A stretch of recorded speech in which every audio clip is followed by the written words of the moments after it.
የከበረ ሰላምታችን በመላው ዓለም ሆናችሁ ቃል ስፖርት ዩቲዩብ ቻናላችንን ለምትከታተሉ ውድ አድማጮቻችን ሁሉ ይድረስ ብለናል። ከእናንተ ከሆነው ቃል ስፖርት ዩቲዩብ ቻናል ለዚህም ሰዓት መርጠን ያሰናዳላችሁን ስፖርታዊ ጥንቅሮች በቅደም ተከተል እንደ ሁልጊዜው እያጋርናችሁ ቆይታ የምናደርግ ይሆናል።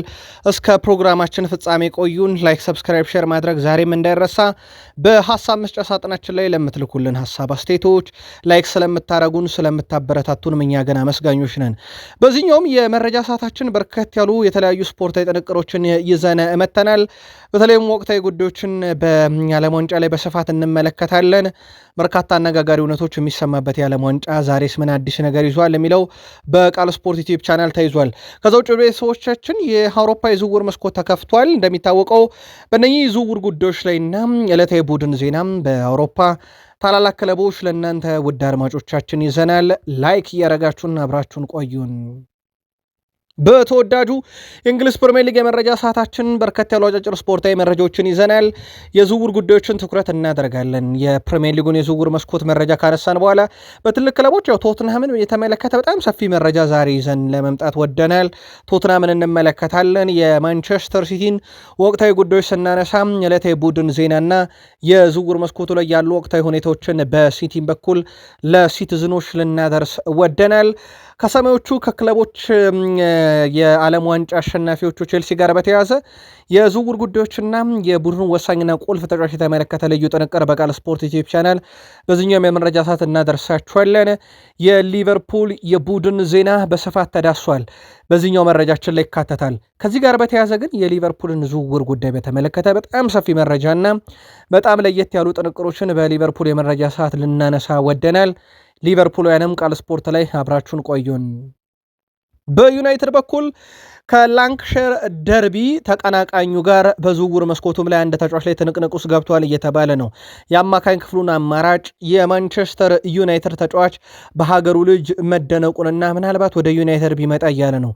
የዩናይትድን ዝውውር በዛው በስፋት እንመለከታለን። ሩበን አሞሪም በዩናይትድ የማይረሱ ሰው ናቸው በብዙ ምክንያት። ዛሬ ተጨማሪ መረጃ እሳቸው ጋር እየይዘን በዩናይትድ በምክንያት እናነሳለን። ቃል ስፖርት ላይ ናቸው። ዩናይትዳውያንም የአርሰናል ወንበል ቆይታ አጠራጣሪ ከሆነ በኋላ አሁን በርከት ያሉ መረጃዎች እየወጡ ነው። በእርግጥ አርሰናል ኮከብ ይሸጣል ሲባል ኦዴጋርድ ይሆናል ብሎ የጠረጠረም የለም። እስካሁንም በእርግጥ አርሰናል ያለው ነገር ባይኖርም ጉዳዩን እናጠረዋለን። ከአርሰናል ዝውውር ጋር በተያያዘ ሰፊ መረጃ ይዘናል።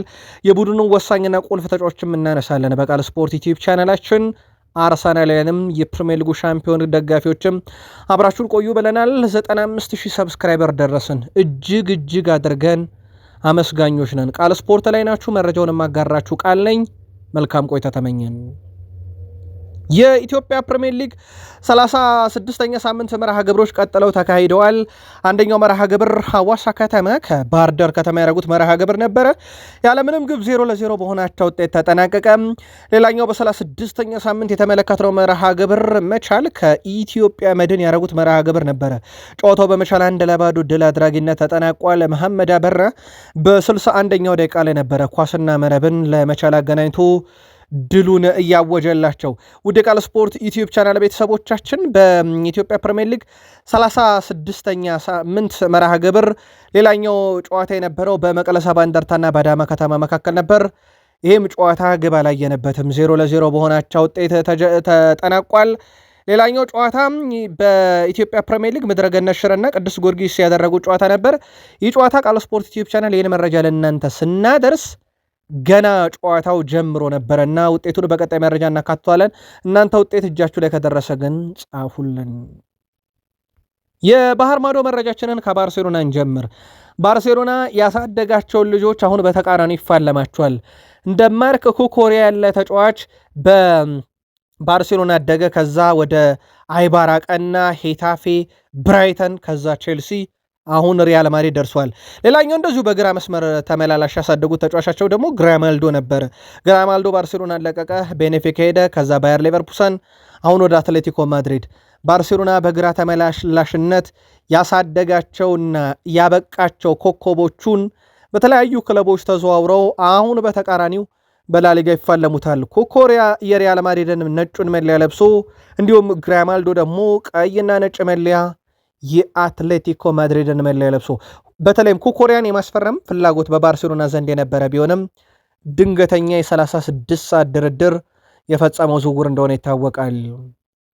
ላሚን ያማል ብዙ ግብ ማስቆጠሬ ለእኔ አስፈላጊ አይደለም፣ አእምሮዬ በእነዚህ ነገሮች ላይ የተጠመደም አይደለም ብሏል። በመጀመሪያ ደረጃ እኔ ሌሎች ተጫዋቾችን አይደለውም ብሏል። ያጨዋወት ስልታችንም ከሜሲም ከኬሊያን ምባፔም ፍጹም የተለየ ነው። እኔ የምፈልገው ብቸኛው ነገር ዋንጫ ማሳካት ነው ብሏል። በአንድ ውድድር ላይ 16 ግቦችን ማስቆጠር ትችላለህ፣ ነገር ግን ግማሽ ፍጻሜ ላይ ተሸንፈ ትወጣለህ። እኔ እንደዚህ አይነት ነገር አልፈልግም፣ ይልቁንስ እኔ ከምጫወትበት ክለብና ብሔራዊ ቡድን ጋር ዋንጫ ነው የምፈልገው ብሏል። ላሚን ያማል ልክ እንደ ሜሲም እስከ 40 ዓመት ያልጫወተም ብሏል። የስፔን ብሔራዊ ቡድን ቁልፍ ተጫዋች የሆነው ላሚን ያማል በእድሜ ደረጃ ረጅም ጊዜ መጫወት እቅድ እንደሌለው ተናግሯል። ይህ የማይሆን ነገር ነው። ጫማ ላልሰቅል እችላለሁ፣ ግን ደግሞ በዚህ ጥራት ደረጃ ቢያንስ ላልገኝ እችላለሁ ሲል ላሚን ያማል ተናግሯል። ህልሜ ዋንጫ እንጂ ጎል መቁጠር አይደለም ሲል ተደምጧል። የባርሴሎናውና የስፔን ብሔራዊ ቡድን ኮከቡ ላሚን ያማል። ማድሪድ ደረስን። ጎንዛሎ ጋርሺያ በሪያል ማድሪድ ሊቀጥል ይችላል ተብሏል። ሆዜ ሞሪኖ ወደ ቡድኑ ከመጡ በኋላ በርካታ ለውጦችን እያደረጉ ነው። በተለይም በርካታ የሜዳ ክፍሉን ሲያሻሽሉ እሳቸው የሚያሰናብቷቸውም ተጫዋቾች እንዳሉ ይታወቃል። ከዚህ ጋር በተያያዘ አዲሱ የሪያል ማድሪድ አለቃ የ22 ዓመቱን የፊት መስመር አጥቂ በፕሪሲዝን አብሮት መቆየት ይፈልጋሉ ተብሏል። ከዚህ ጋር በተያያዘም ተጫዋቹ በቡድኑ የሚቆይበት በጣም ሰፊ እድል አለ። ምናልባት ግን ጋርሻ ከለቀቀ 60 ሚሊዮን ዩሮ አካባቢ ሪያል ማድሪድ ይፈልጋል። አሁን ባለው ሂደት ግን ተጫዋቹን ማቆየት ነው በሪያል ማድሪድ የተወሰነ ውሳኔ። የአጥቂ ክፍሉ ላይ ሌላኛው አማራጫቸው አድርገው ይጠቀሙታል ተብሏል። በሪያል ማድሪድ በኩል የጆዜ ሞሪኖ መምጣት ቡድኑን በብዙ መንገድ ይለውጠዋል። በብዙ መንገድ እየለውጠው ነው። በርካታ ዝውውሮችን ተመለከተን በሪያል ማድሪድ። ምናልባት የሪያል ማድሪድ ቤተሰቦቻችን የቃል ስፖርት ዩቲዩብ ቻናል ቤተሰቦች ከእስካሁኖቹ ዝውውሮች ግን ለእናንተ ምርጡ ማን ነው በሞሪኒዮ ስር ልጽፉልን ትችላላችሁ። ቪኒሲየስ ጁኒየር ካርሎ አንቾሎቲ በጣም ወደ ጥልቅ 9 ቁጥር ቦታ ገብቼ እንድጫወት ይነግረኝ ነበረ። ደግሞ ማሰልጣኝ ይልክ ነበረ። ምክንያቱም ወደ ጥልቅ 9 ቁጥር ቦታ ላይ ወይም ወደ ሐሰተኛ 9 ቁጥር ቦታ ላይ መጥቼ ስጫወት ግብ አስቆጥር ያለው አሰልጣኝ መስማት አለብኝ ሲል ተደምጧል። ቪኒሲየስ ጁኒየር በነገራችን ላይ በዓለም ዋንጫ ከሮናልዲኒዮ ጎቾ በላይ ከካካ ከአድሪያኖ ከዚሮቤርቶም በላይ የዓለም ዋንጫ ግቦችን ያስቆጠረ ተጫዋች ነው። 3 ጎሎች አሉት በዓለም ዋንጫ፣ 3 አሲስቶች አሉት። በተጨማሪነት በ6 የዓለም ዋንጫ ጨዋታ 6 ጎሎች አሉት። ከብራዚል ታሪካዊ ተጫዋቾች በላይ የሆነ መጥቷል። በዓለም ዋንጫ ያለውን ቁጥር ከተመለከትን እናም አሰልጣኙን ለዚህ ያመስግኗል። ሌላኛው አሰልጣኙን በተመለከተ ልዩ ሀሳብ ያጋራው ደግሞ ኤንድሪክ ነው። በኤንድሪክ በኩል የተነሱ ሀሳብ አንቾሎቲ ለእኔ ብለው አይደለም የሆነ ነገር የሚያደርጉት ወይም ደግሞ ለደጋፊዎች ብለው አይደለም የሆነ ነገር የሚያደርጉት፣ እሳቸው የሚያደርጉት ለክለቡን የሚጠቅም ነገር ነውና ብራዚልን የሚጠቅም ነገር ሁሌም ያደርጋሉ ሲል አሰልጣኙን አወድሷቸዋል። ካርሎ አንቾሎቲ በቀጣይ በሚያደርጉት የምድቡ የመጨረሻ ጨዋታ ላይ በራፊኒያ ጉዳት ምክንያት አማራጮችን ይመለከታሉ ተብሏል። አንቾሎቲ በራፊኒያ ጉዳት ምክንያት ምናልባትም የመጀመሪያ 11 ውስጥ እንግዲህ ባያካተቱት እንኳን ኔይማር ጁኒየርን በጨዋታው ሊያሳተፉ የሚችሉበት በጣም ሰፊ እድል አለ እየተባለ ነው። በተለይም ኔይማር የአካል ብቃት ሁኔታው ተገምግሞ በጨዋታው ላይ ሊሳተፍ ይችላል ተብሏል። ከጉዳት እንዳገገመ ይታወቃል። በተወሰነ መንገድ በግሉም ልምምዶችን እያደረገ ነበረ። ከራፊኒያ ጋር በተያያዘ በዚሁ መረጃውን ስላነሳን ነው። ራፊኒያ ያው በጉዳት ምክንያት ቢያንስ ለ2 ሳምንት ከሜዳ ይርቃል ተብሎ ይጠበቃል። ነገር ግን የብራዚል ካምፕን ለቆ ወደ ባርሴሎና እንደማይመለስ ተረጋግጧል። ምናልባትም በ16 ጥሎ ማለፍ ሊደርስ ይችላል ተብሎ ይታሰባል። ሴሊሳዎቹ በቡድን ውስጥ እንዲቆይና የማገገም ሂደቱን አጠናክሮ እንዲቀጥል ነው የፈለጉት ተብሏል። ስለዚህ በተጫዋቹ በኩል ወደ ባርሴሎና አይመለስም፣ በዛው በብራዚል ካምፕ ውስጥ ይቆያል። ሚኬል ኦሊሴ ከሰሞኑ በኬሊያን ምባፔ ተወድሶ ነበረ። ኬሊያን ምባፔ እሱ ማለት የአሁኑና የወደፊቱ ብሎት ነበረ። ከዚህ ሀሳብ ጋር አልስማማም ብሏል ሚኬል ኦሊሴ። በኬሊያን ምባፔ እንደዛ መባል መስማት ፍጹም የተለየ ደስታን የሚሰጥ ጉዳይ ቢሆንም ነገር ግን በአንድ ነገር አልስማማም ብሏል። የአሁኑ ልሆን እችላለሁ፣ የወደፊቱ ግን አይደለሁም። ምክንያቱም ጠንክሬ መስራት አለብኝ። በእርግጠኝነት ያ ቦታ ላይ ልደርስ እችላለሁ፣ ግን የወደፊቱም ሆኖ አሁን ጠንክሬ ከሰራው ብቻ ነው። ከኬሊያን ምባፔ ያንን አድናቆት መስማቴ ግን በጣም አስደስቶኛል ብሏል። በዓለም ዋንጫ ላይ ከሚጠበቁ ቡድኖች ውስጥ አንዷ ፈረንሳይ በዓለም ዋንጫው ላይ ብቃታቸው በትልቁ የሚጠብቁት ኦሊሴና ኬሊያን ምባፔ ጥምረታቸው በጥሩ ሁኔታ ጀምሯል። በርካቶችም እየወደሱት ያለው አንደኛው ጥምረት ነው። ከዛ ውጪ ምናልባት ሊነገርለት የሚገባ ተጫዋች ካለን በዓለም ዋንጫ ላይ ዴንዝል ዶምፍሪስ ነው። በጣም ድንቅ ጊዜን እያሳለፈ ነው። አዲሱ የሪያል ማድሪድ ኮከብ ኔዘርላንድ የቀኝ ተመላላሽ ዴንዝል ዶምፍሪስ በ11 ጎልና በ20 አሲስት የማይቆመው ተጫዋች ሆኗል። አሁን ዴንዝል ዶምፍሪስ በኔዘርላንድ ብሔራዊ ቡድን ያለው ቁጥር ነው። ቀጣይ ደግሞ በስፔን በሪያል ማድሪድ ምን ያሳየን ይሆን የሚለው በትልቁ ይጠበቃል። አንድም የዩናይትድ ስቴትስ ኦፍ አሜሪካ የወንዶች ብሔራዊ ቡድን አሰልጣኝ እንደ ማውሪሲዮ ፖቼቲኖ በብሔራዊ ቡድን ደረጃ ድል የለውም። እሳቸው ተከታታይ ድል የዓለም ዋንጫውም ላይ በጣም አስደናቂ ቡድን እያስመለከቱን ነው። የዓለም ዋንጫ አዘጋጁ ሀገር አሜሪካ ምድቧን በበላይነት በማጠናቀቅ 32ቱን መቀላቀሏም ይታወቃል። በእሳቸው ስር አሁን ለአሜሪካ የጥሎ ማለፍ መርሃ ግብር ትኬት የመልሶ ሽያጭ ዋጋ ንሯል ተብሏል። እንዲሁም ትኬቶቹ ዋጋቸው የናረ ነበር። አሁን ደግሞ የመልሶ ሽያጭ ሂደቱ በጣም በከፍተኛ ሁኔታ ገበያውን አኑሮታል ተብሏል። በዓለም ዋንጫ ትኬት ላይ የአሜሪካ ጥሎ ማለፍ ጨዋታ ዝቅተኛው የትኬት መሸጫ ዋጋ አሁን $3000 ደርሷል። የጥሎ ማለፍ ተጋጣሚዋ ገና ያላወቀችው አሜሪካ ጨዋታውን ሳን ፍራንሲስኮ ባይ አሪያ ስቴዲየም ላይ ግን እንደምታደርግ ይታወቃል። ስቴዲየሙ ሞልቶ ትኬቶቹ መልሰው $3000 እየተሸጡ ነው። አርብ ዕለት ከተደረጉ 4 የምድብ ጨዋታ በ3ቱ ተቀያሪ ተጫዋቾች ጎል ሲቆጠር በደስታ በፈንጠዝያ ሜዳ ውስጥ ገብቶ ነበረ። ከዛ በፊት የተፈጠረ ሲሆን በአሜሪካም የመጀመሪያ ጨዋታ ወቅት አሰልጣኝ ማውሪሲዮ ፖቼቲኖን ጨምሮ በርካቶች በደስታ አቅላቸውን ስተው ስቴዲየም ውስጥ ገብተው ሲሯሯጡ ነበረ። አሜሪካ ሁለተኛው ጨዋታው ስታደርግ በተመሳይ ተቀያሪ ተጫዋቾች ወደ ሜዳ ገብተው ነበረ። ይሁን እንጂ ደስታቸው ለመግለጽ ወደ ሜዳ የሚገቡ ተጫዋቾች ቅጣት ይጣልባቸዋል ተብሎ አይጠበቅም። ዳኛው ተቀያሪ ተጫዋች መቅጣት የሚችለው በጨዋታ መሃል ከገቡ ብቻ ሲሆን ደስታ ለመግለጽ ሜዳ የገባ አይቀጣም፣ ይጨፍሩ ተዋቸው ብሏል ፊፋም። በእርግጥ የዓለም ዋንጫ በ4 ዓመት አንድ የሚደረግ አንዷ ግብ በራሱ ታሪካዊ ናትና ግብ በተቆጠረ ቁጥር ስቴዲየም ወደ ሜዳ ዘሎ የሚገባ ተጫዋች ብቻ ሳይሆን አሰልጣኝም በአሜሪካው፣ በካናዳው፣ በሜክሲኮ የዓለም ዋንጫ እየተመለከተ እንገኛለን። በዓለም ዋንጫ ላይ የ8 ጊዜ ባሎን ዶር አሸናፊው ሊዮኔል አንድሬስ ሜሲ ጨዋታውን የጀመረው በሃትሪክ ነው። ሁለተኛውም ጨዋታ ላይ ይጠበቃል። የሊዮኔል ሜሲ ታዲያ ታሪክ በሐውልትም ደረጃ በቅርብ ጊዜ በህንድ ውስጥ ሰምተን ነበረ።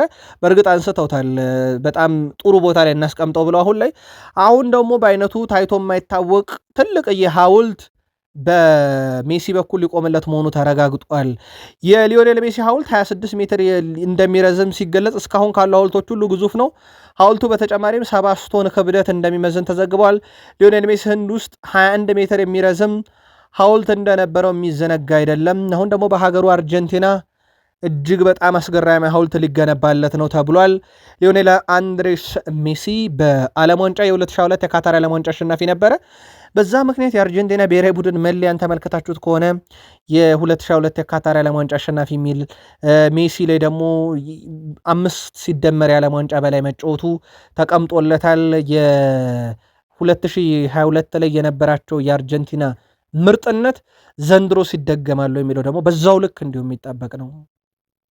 ፈረንሳይ ከኢራቅ በምታደርገው ጨዋታ ወቅት በጣም ያስቸጋሪ አየር ሁኔታ ሊኖር እንደሚችል ተዘግቧል። በጨዋታ ወቅት ከባድ አውሎ ንፋስ ሊኖር እንደሚችል ማስጠንቀቂያ መሰጠቱን የአርኤምሲ ስፖርት ዘገባ ያመላክታል። የአየር ሁኔታው የጨዋታ መቆራረጥ እንዲኖር ሊያደርግ ይችላል ተብሏል። ከጨዋታው 13 ኪሎ ሜትር ርቀት ላይ የነጎድጓድ ምልክት ከታየ ጨዋታው ለ30 ደቂቃ ይቋረጣል። በድጋሚ የሚታይ ከሆነ ጨዋታው ለአዲስ 30 ደቂቃ ወይም ለተጨማሪ 1 ሰዓት ይቋረጣል ማለት ነው።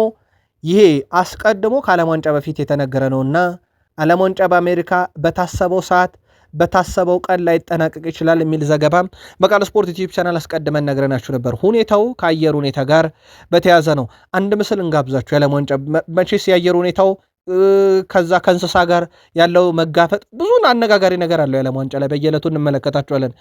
ይህ ጨዋታ የስኮትላንድ ተከላካይ ለመከላከል እግሩን የዘረጋበት መንገድ ነውና ይሄ ከፊልም የተወሰደ ወይንስ ስልጠና ላይ ያለ አካል በሚል ቴንቲ ስፖርት ለተመልካቾቹ ያቀረበው ምስል ነው።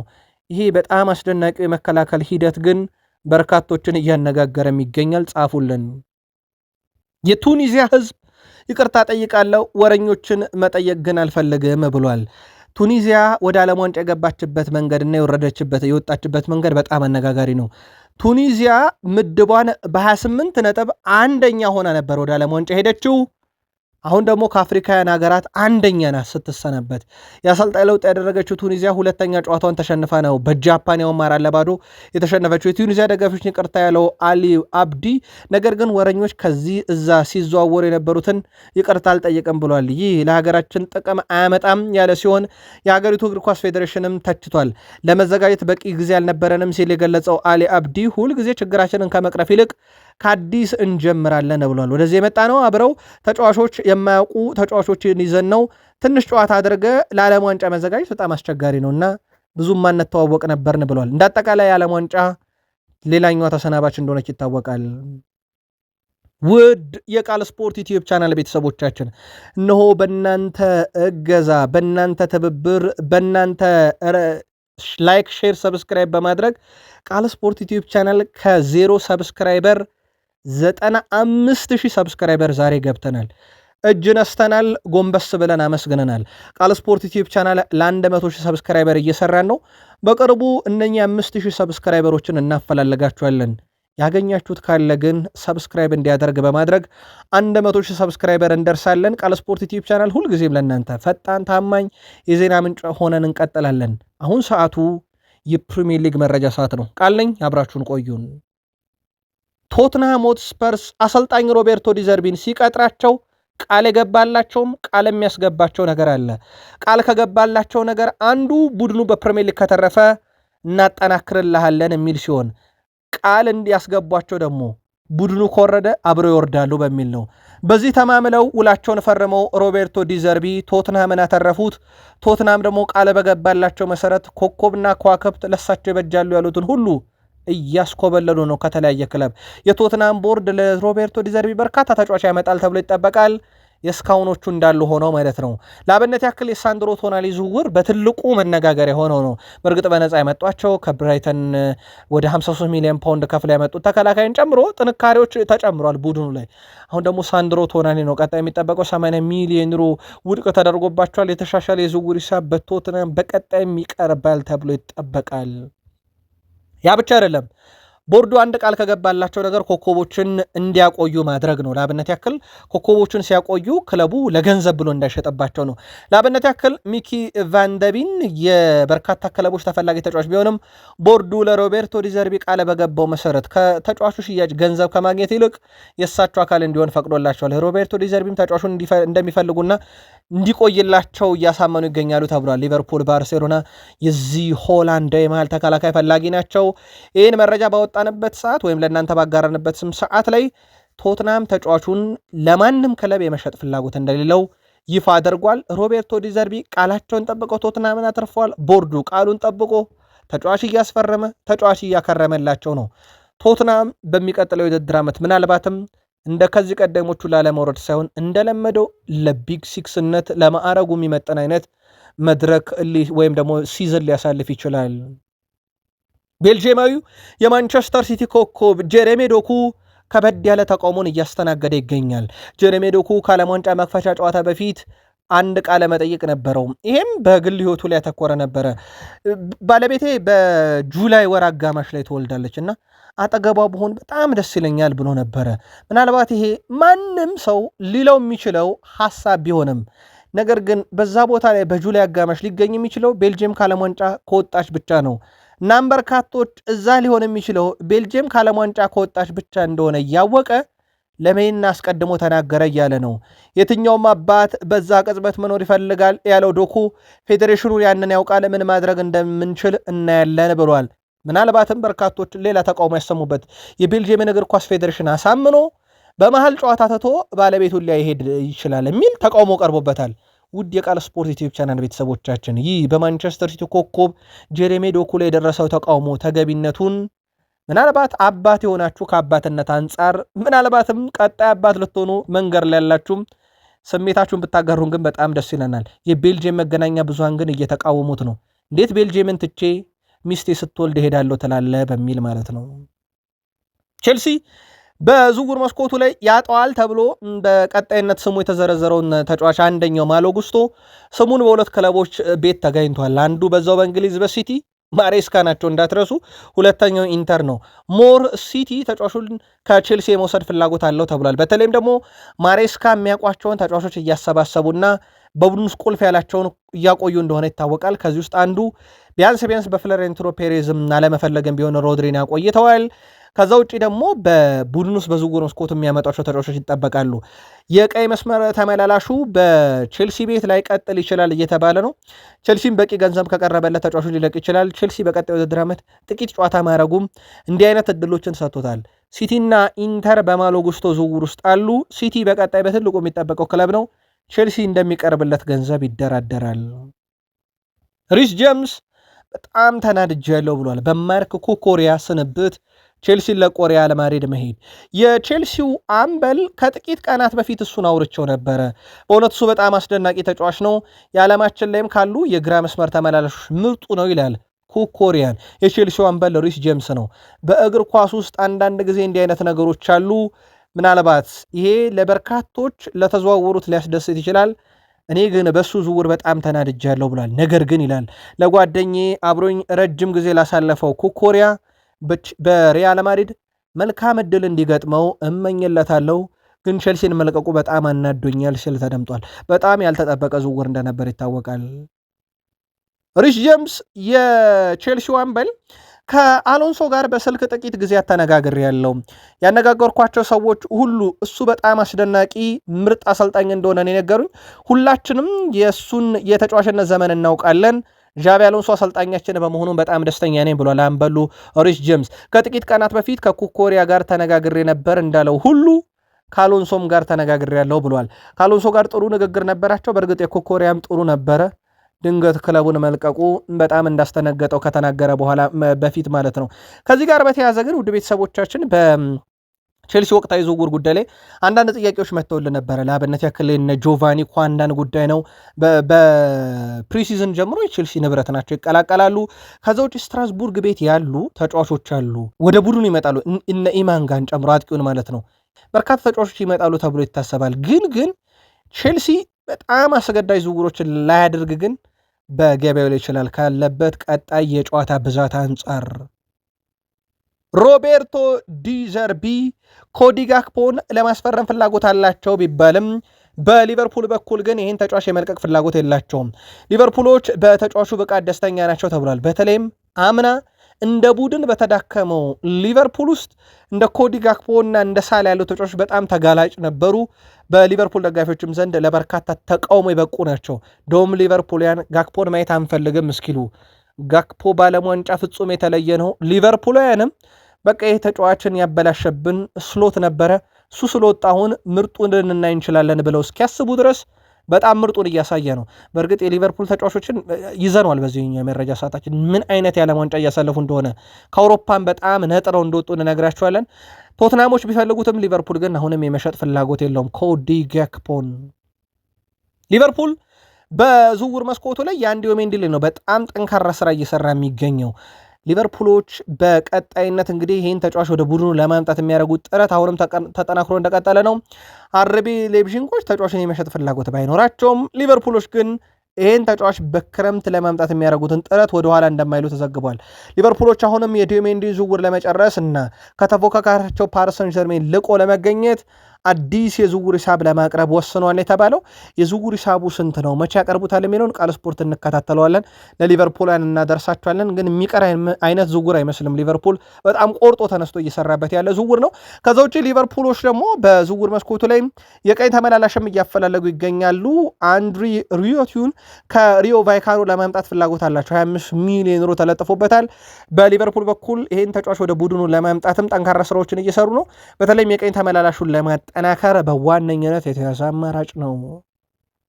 በሊቨርፑል በኩል ክለቡን የሚለቁ የሚጠበቁ አሉ። ኤሊዮት ክለቡን ይለቃል ተብሎ የሚታሰበው ሃርቬ ኤሊዮት ያለምንም ጥርጥር ክለቡን ይለቃል ተብሏል። ጉዳዩ ከአሰልጣኝ ጋር ብቻ የተያዘ ሳይሆን ቦርዱም ያላመነበት ተጫዋች ሆኗል ተብሏል። ስለዚህ ለአዲስ ተጫዋች ቦታውን ይለቃል ተብሎ የሚጠበቅ ተጫዋች ነው። ከዛ ውጭ የሊቨርፑል የዓለም ዋንጫ ፍጹም የተለየ ነው በወከላቸው ተጫዋቾች። ምክንያቱም አንድም የአውሮፓ ክለብ ተጫዋች የሊቨርፑል ተጫዋቾችን ያክል ለሀገሩ ግብ አስተዋጽኦ ያበረከተ የለም። ለአብነት ያክል የሊቨርፑል ተጫዋቾች 4 ግብ አላቸው። 8 አሲስት አላቸው። በጣም 12 የግብ አስተዋጽኦ አላቸው። ቀጥሎ በርካታ የግብ አስተዋጽኦ ያለው የባየር ሙኒክ ተጫዋቾች ናቸው። 4 ጎል 4 አሲስት 8 ማለት ነው። ሪያል ማድሪድ 5 ጎል 3 አሲስት 8። ከዛ በኋላ አርሰናል 7፣ ስቱትጋርት 5 እያለ ይቀጥላል። አንድም ክለብ ግን የሊቨርፑል ተጫዋቾችን ያክል ተጫዋቾቹ በዓለም ዋንጫ ላይ አልደመቁለትም። የአርኔ ስሎት ስንብት ጊዜውን የጠበቀ እንዲሉም ያደረገ ሆኗል። በማንቸስተር ዩናይትድ እና በሊቨርፑል መካከል የሚደረግ ጨዋታ የላንክሻየር ደርቢ ነው። ሁለቱ ክለቦች በከተማም ቅርብ መሆናቸው ብቻ አይደለም፣ በታሪክም ባላንጣ ናቸው። በእግር ኳሳዊ ፉክክርም የቆየ ታሪክ አላቸው። ማንቸስተር ዩናይትድ የሊቨርፑልን ስኬት ማየት አይፈልግም። ሊቨርፑል የማንቸስተር ዩናይትድን ስኬት ማየት አይፈልግም። ለዚህ ማሳያው ዋይኒ ማርክ ሩኒ እና ስቴቨን ጄራርድ መውሰድ እንችላለን። ስቴቨን ጄራርድ በህይወት ዘመኔ ሁሉ የዩናይትድን መለያ አልለብስም እንዳለ ሁሉ ዋይኒ ማርክ ሩኒም በተመሳይ የሊቨርፑል መለያ ለብሻ አታዩኝም ብሎ ነበረ። የሁለቱ ክለቦች ባላንጣነት እዚህ ድረስ ነው። በሀገር ውስጥ ሊቨርፑልና ዩናይትድ ግን ባላንጣ አይደሉም። ይልቁንስ አርሰናልና ማንቸስተር ዩናይትድ ናቸው ባላንጣ ከደጋፊ ቁጥር አንጻር። አሁን ሁለቱ ክለቦች በአንድ ዝውውር ላይ ግብ ውስጥ ናቸው፣ ወይም ፉክክር ውስጥ ናቸው። ይህም ፍሌክስን የሚቻን ከቦሩሲያ ዶርትመንድ ማምጣት የ25 ዓመት ተጫዋች እስከ 50 ሚሊዮን ፓውንድ ይገመታል። ፍጹም የተለየው የዓለም ዋንጫ እያሳለፈ ነው። ምናልባት የዓለም ዋንጫ ላይ ካያችሁት ፍሌክስን የሚቻን በጀርመን ብሔራዊ ቡድን የዩናይትድም የሊቨርፑልም ደጋፊዎች ስለ ተጫዋቹ ልጽፉልን ትችላላችሁ። ዩናይትድ አማካኝ ክፍሉን ለማጠናከር በርካታ አማራጮች አሉት። ሪያል ማድሪድ ቤት የዩናይትድ ሰዎች ምልከታን እያደረጉ እንደሆነ ይታወቃል። ምክንያቱም ጆዜ ሞሪኖ አንድ አማካኝ ሊለቁ ይችላሉ በሚል ለሪያል ማድሪድ ቅርብ የሆኑ ምንጮች ግን ዩናይትድ ሁለት ተጫዋቾችን እንጂ አንደኛውን መጠበቅ አይችልም የሚል ዘገባን ይዘው ወጥቷል። ይሄም ፌድ ቫልቬርዴን ነው። በሪያል ማድሪድ ፌድ ቫልቬርዴ የማይነካ ተጫዋች ነው። ስለዚህ ዩናይትድ ምናልባትም የሪያል ማድሪድ የተጫዋቾችን ስንብት ተመልክቶ ተጫዋች የሚያመጣ ከሆነ ወይም በክለቡ ተጠባባቂ ሊሆን ይችላል ተብሎ ዋስትና የማይሰጠው ከተባለ ካማቪንጋና እንደዚሁም ደግሞ ኦሬል ቹዋሚኒ ነው። ስለዚህ ዩናይትድ ካገኘ ቹዋሚኒና ካማቪንጋን እንጂ ፌድ ቫልቬርዴ አይነኬም አይተኬም ተደርጎ ነው የሚያዘውና ካማቪንጋ ወይም ደግሞ ቹዋሚኒ ለዩናይትድ ሊቀርቡ የሚችሉ ተጫዋቾች ወይም አማራጮች ናቸው። ዩናይትድ በእርግጥ ቹዋሚኒን ይፈልጋል። ካማቪንጋ ላይ ግን ብዙም ፍላጎት እንደሌለው ከሰሞኑም ሲዘገብ ነበረ። ኑስር መዝራዊ የማንቸስተር ዩናይትድ የቀይ ተመላላሽ ነው። የሀገሩ ልጅ ደግሞ አዮብ ቡአዲ የሚባል በጣም አስደናቂ በታለንት የተሞላ አማካይ ስፍራ ተጫዋች አለ። ስሙ በአርሰናል ቤት የከረመ ማለት ነው። በብቃቱ ዙሪያ እኔ ብዙ አልናገርም፣ ሜዳ ላይ ይታያል ብለዋል። እሱ ድንቅ ተጫዋች ነው። ይህንን በብራዚል ላይ በነበረ ጨዋታ ላይና በድጋሚ በስኮትላንድ ላይ ጨዋታ ላይ አሳይቷል። እውነት በጣም አስደናቂ ነው። እሱ በጣም ትሁት ነው። ሁሉም ሰው ይህንን በሱ ላይ በጣም ይወድለታል። እናም ይህ ሰው እኔ በምጫወትበት ዩናይትድ ቢጫወት ደስ ይለኛል ሲል ከጋዜጠኞች ለቀረበለት ጥያቄ ምላሽ ሰጥቷል። ተጫዋቹ በዩናይትድ ዝርዝር ውስጥ መኖሩ የተረጋገጠ አይደለም፣ ወይም ዩናይትድ ተጫዋቹ ላይ ፍላጎት እንዳለው አላረጋገጠም። ይልቅ ሌሎች በርከት ያሉ ሀያላን ክለቦች ከአርሰናል በተጨማሪ ስሙን አካተዋል። የዩናይትዱ ማዝራዊ ግን የሀገሬ ልጅ በዩናይትድ ቢጫወት እያለ ነው። ዩናይትድ ያን ምን ትላላችሁ? የቃል ስፖርት ዩቲዩብ ቻናል ቤተሰቦቻችን ጻፉልን። ከዛ ውጪ በዩናይትድ በኩል የሚጠበቁ ዝውውሮች አሉ። ላብነት ያክል በታዳጊ ቡድን ውስጥ የሚጫወተው የደርቢ ካውንቲው አጥቂ ብሌክ ሄነሪ የማንቸስተር ዩናይትድ አካዳሚን በዚህ ክረምት ይቀላቀላል ተብሎ ይታሰባል። በጣም አስደናቂ 14 ዓመት ታዳጊ ነው። 45 ግቦች አሉት በዚህ በታዳጊ ቡድን ውስጥ። ወደ ዩናይትድ ይመጣል ተብሎ ይታሰባል። በዋናው ቡድን ኤደርሰን ይጠበቃል። የተረጋገጠ ዝውውር። በርከት ያሉ የዜና ምንጮች በማንቸስተር ዩናይትድ አትጠራጠሩ፣ የዓለም ዋንጫ ብቻ ሲያልቅ ጠብቁ፣ ወይም የብራዚል ጉዞን ብቻ ጠብቁ እያለ ነው። ፋብሪዞ ሮማኖም ይሄ ያለቀ ዝውውር ነው፣ አዲስ ነገር ሊኖር የሚችለው ዋናውን የሕክምና ምርመራ ችግር ከገጠመው ነው፣ ከዛ ውጭ ያለቀ ዝውውር በሉት ብሏል። አንድ ነገር ግን እናንሳ። ሩበን አሞሪም በማንቸስተር ዩናይትድ የእምነት አባቴ የጨዋታ ፍልስፍናን አያስቀይረኝም ሲሉ የዩናይትድ ቦርዶች እንግዲያውስ እኛን ቀይሮታለን ብለው እሳቸውን በሌላ አሰልጣኝ ቀይረዋል። እሳቸው ኤሲ ሚላን ደርሰዋል። ቀጣይ መጀመሪያ ጨዋታቸውን በወዳጅነት ጨዋታ ይህንኑ ዩናይትድ ይገጥማሉ። ግን ጋርናቾና አንቶኒን ከዩናይትድ ያሰናበቱ ኦናና እና ሆይሉንድን በውሰት ሰጥተው ከሆይሉንድም ዩናይትድ አጠቃላይ ሽያጭ ያገኘ ግን እንደ ብሪያን ቤሞ፣ እንደ ማቲያስ ኩኛ፣ እንደ ቤንያሚን ሼሽኮ፣ እንደ ሴላመንስ ያሉ ኮከቦችን አስፈርመው የዩናይትድን የዘንድሮ ጣፈንታ የሚወስኑ ተጫዋቾችንም በዩናይትድ አኑረው የሄዱ ናቸው። ያመጧቸው ብቻ ሳይሆን የለቀቋቸውም ተጫዋቾች ለዩናይትድ ጠቅመዋል። እሳቸው ምናልባት ችግር ከተባለ በሜዳ ላይም ይዘውት የሚቀርቡት ፍልስፍና ዩናይትድን ወደፊት ፈቅ እንዲል አላደረገው የሚል ነበር። ቃል ስፖርት ላይ ናችሁ። 95,000 ሰብስክራይበር ደርሰናል። ጎንበስ ብለን አመስግነናል። ባየር ሙኒክ እና ፓሪስ ሰን ዠርሜን አሁን በዝውውር መስኮቱ ላይ ስማቸው ከአንድ ተጫዋች ጋር እየተነሳ ነው፣ ማርቲን ኦዴጋርድ። በተለይም ከአርሰናል ጋር የ2 ዓመት ውል መቅረቱ በአርሰናል ውሉን ላያራዝም ይችላል በሚል በርካቶች ጥርጣሬ ከገባቸው በኋላ አሁን ሁኔታውን እየተከታተሉ ነው። በነገራችን ለአርሰናል ይለቀዋል የሚል እምነት የለም። አሁንም በአርሰናል በኩል ይቀጥላል የሚሉ መረጃዎች ነው የወጡት። አርሰናል ጋር የውድድር ዘመኑ ከማለቁ በፊት ውሉን ለማደስ ምንም አይነት ኦፊሻላዊ ድርድር አለመጀመሩ ነው ይህንን ተጫዋች ከአርሰናል ሊወጣ ምናልባት አርሰናል ሊሸጡ አስቦ ይሆን እንደ የተባለው። በርከት ያሉ የቃል ስፖርት ዩቲዩብ ቻናል የአርሰናል ቤተሰቦችን ጠይቀን ነበረ። አምበሉ የ2 ዓመት ኮንትራት ይቀረዋል። ይህ ዓመት ከተጠናቀቀና ኮንትራቱን ካላራዘመ ቀጣይ ክረምት ላይ አስገዳጅ ሽያጭ ይሆናል። ኦዴጋርድን መሸጥ ወይስ ኮንትራቱን ማራዘም? ባየር ሙኒክና ፓሪስ ሰን ዠርሜን የተጫዋች ሁኔታ እየተከታተሉ ነው። አርሰናል ከክለቡ የሚለቁ ተጫዋቾች እንዳሉ ይጠበቃል። ያውም ገና ዓመቱ ሳይጠናቀቅ አርሰናል ኮከቦችን በዚህ ክረምት ሊሸጥ እንደሚችል እየተዘገበ ነበረ። በተለይም ኮከቦችን ለማምጣትና ቡድኑን በአዲስ መልክ ለማጠናከር በርካታ ሽያጮች ይኖራሉ። የነ ኢታን ዋኔር ይጠበቃል፣ የነ ማርቲኔሊ ይጠበቃል። በአርሰናል የሽያጭ ታሪክ ሪካርዶ አሌክስ ኦክስሌድ ቻምበርሊን ነው። ቻምበርሊን ከአርሰናል ወደ ሊቨርፑል ሲዘዋወር 35 ሚሊዮን ፓውንድ ሊቨርፑል ከፍሏቸው ነበረ። አሁን አርሰናሎችም ከዚህ የላቀ ገንዘብ ሊያስገኝ የሚችሉ ዝውውሮችን ነው ወይም ሽያጮችን ነው መፈጸም የሚፈልጉት። ማርቲኔሊን ከሸጡት ሪካርድ በሆነ ዋጋ እንጂ ዝቅ ባለ ዋጋ የመሸጥ ፍላጎት የላቸውም።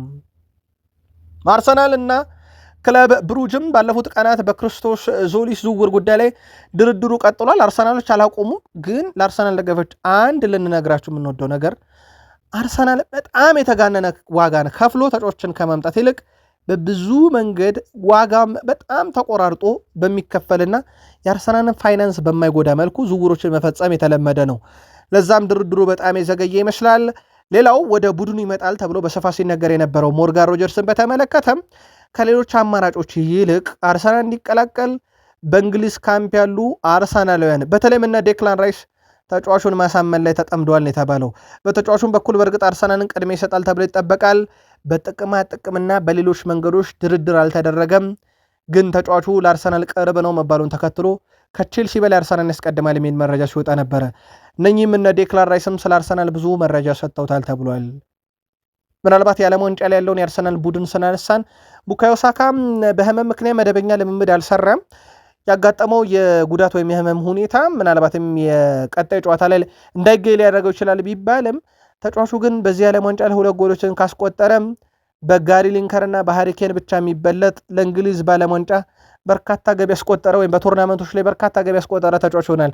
ምናልባት እድሉን አግኝቶ ወይም ከጉዳቱ ሙሉ ለሙሉ አገግሞ የሚጫወት ከሆነ። ከዛ ውጪ በአርሰናል በኩል በቀጣይ ሲዝኑን የሚጀምሩት በፕሪሚየር ሊግ ከአዳጊ ቡድን ኮቨንትሪ ጋር ነው። አርሰናል ለመጨረሻ ጊዜ አዳጊ ቡድን ገጥሞ ዓመቱን የጀመረው በ2021 ብሬንትፎርድ ነበረ። 2-0 ተሸንፏል። አርሰናል ምናልባት ከ5 ዓመት በኋላ አዳጊ ቡድን ይገጥማል። ያኔ ተሸንፏል። አሁንስ የሚለው ይጠበቃል። የሚገጥመው የፍራንክ ጄምስ ላምፓርዱን ቡድን ኮቨንትሪ ሲቲን ነው። ቃል ስፖርት ላይ ነበራችሁ። 95,000 ሰብስክራይበር ደርሰናል። ጎንበስ ብለን አመስግነን ለ100,000 እንሰራለን። ላይክ ሳታደርጉን እንዳትወጡ። አመስጋኞች ነን። መልካም ጊዜ